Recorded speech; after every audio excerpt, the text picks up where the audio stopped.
Good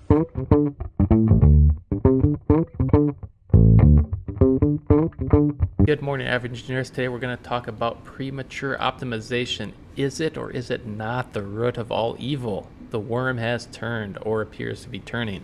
I mean, if you're like me and you pay attention to the rumblings and mumblings and bubbling under the surface of the software engineering community on Twitter, Reddit, YouTube, you might have noticed, like me, that the worm is starting to turn. At least it appears so. What do I mean by the worm is turning? Appears, at least on the surface, and unsurprisingly, certain axioms that have been passed down from our coding forefathers through time are starting to be questioned. And one of those is premature optimization. This is like one of the 10 commandments that people follow blindly, and I get it. It's just parroted on Twitter. I mean, look at this Sunday rant.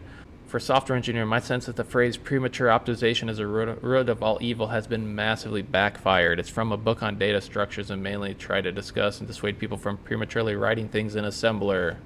And another rant. The point of premature optimization is the root of all evil is nearly always missed, especially in rants like this other one.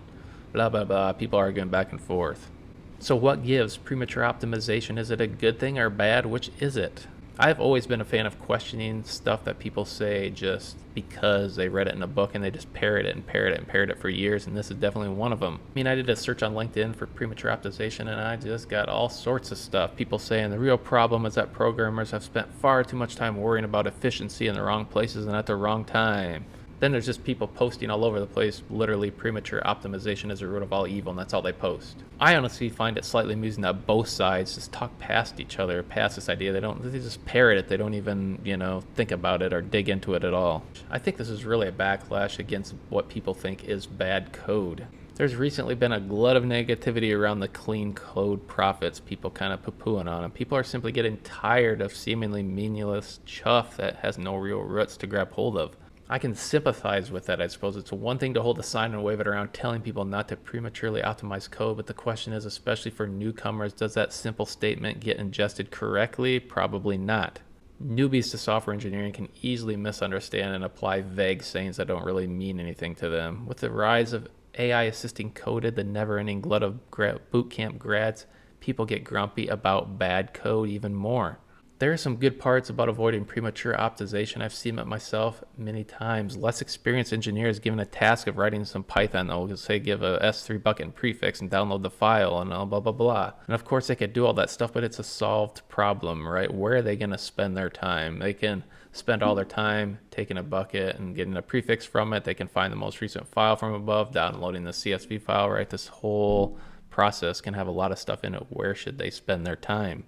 In the question of to be someone who prematurely optimizes or not, the real problem is where the person should spend most of their time on this project. Where should they put all their energies? You spend your development time. That is what premature optimization is all about. Do you just write the code and come back to it later? Do you focus on which parts? What is good enough code versus what needs extra thought put in it? How do some things simply not matter as much as others? And where do you make these trade-offs? How do you make these trade-offs? These are the things that people that just parrot premature optimization is evil or not evil, they don't really get into these details much. They just parrot their idea. What I think it comes down to is premature optimization is about trade-offs. I think in the real world, creating software is filled with nuances and arts, and there's trade-offs. Unless you work in a dungeon of cubicle boringness where it's okay to take 2 months to write something that takes 3 days and you want to do that because that's your job, there's always going to be an incessant pull between shipping the software that's good enough for the business and doing it, or else just doing it correctly and reducing tech debt and bugs and really spending time on the code, right? Where is that trade-off? Where do you draw the line? Hindsight's usually 20/20. It's hard to know in the moment what is correct. Should I prematurely optimize this code or not? Should I just write it and good enough? I don't know. I think it depends on the situation. If you have the time and bandwidth, then do it. Write good code up front. Prematurely optimize it because you have the time to do that. Go for it. Labor over your code like it's your baby because it is. Do it right, make it perfect. Why not? You have the time. If you don't have the time and the project needs to get done, you need to ship it, you're on time constraints, then yes, maybe you should not prematurely optimize your code. Let me know what you guys think in the comments. Let me know what you do.